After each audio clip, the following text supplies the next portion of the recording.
आपको लगता है शेर अफजल मरवत जो है वो एक नॉर्मल आदमी, दीवाना आदमी है? एक दिन मैंने देखा टॉक शो में इसने किसी बंदे के ऊपर अटैक कर दिया, मारना शुरू कर दिया। कौन है? किसी टॉक शो में आपने ये देखा मार कुटाई इस तरह होते हुए? मुख्तलिफ आदमी है। अब वो सही है गलत है ये मैं नहीं कह रहा, लेकिन वो नॉर्मल नहीं है, दीवाना आदमी है। जिस वक्त सारी की सारी पाकिस्तान तहरीक इंसाफ की क़यादत मजबूर थी छुप जाने पर, जानबूझकर रूप पोष थे या मजबूर होकर रूप पोष थे या वो बहुत ज्यादा खतरा महसूस कर रहे थे, उस वक्त एक आदमी हर जगह पे निकल रहा था, मैंने खुद देखा। अब उस पर जो मर्जी इल्जाम लगाए, वो हर शहर में निकला, उसने इतनी सारे लोग निकाले, वो एक पूरी वेव बनाने में कामयाब हो गया और इमरान खान ने उसको सपोर्ट किया था तो वो इमरान खान की सपोर्ट से, लेकिन वो रिस्क ले रहा था कंटिन्यूसली।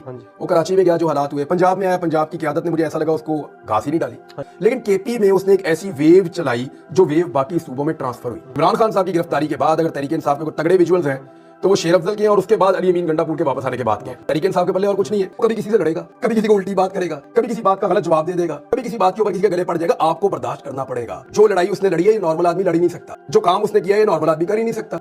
वो दिलेर आदमी है, मैं उसकी इज्जत करता हूँ। जिस लेवल पे वो खड़ा हुआ है ना, मैं गारंटी करता हूँ